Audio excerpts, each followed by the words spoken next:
Nagpaplano ba kayo ng next massive family reunion o barkada outing?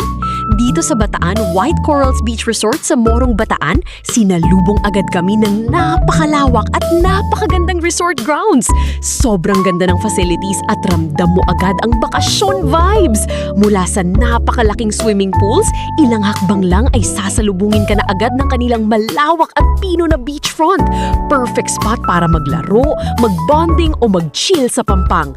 At pagdating ng hapon, ito na ang pinaka-highlight ng buong trip. Masasaksihan mo ang dambuhala at napakagandang golden hour sunset sa tabing dagat. Sobrang nakaka-relax ang simoy ng hangin at literal na mawawala ang lahat ng stress mo sa trabaho. Pagpatak naman ng gabi, buhay na buhay ang poolside nightlife. Pwedeng mag-night swim sa freshwater pool habang nagkukwentuhan kasama ang pamilya. Kaya isave mo na to at itag na ang tropa. Tara na sa Bataan!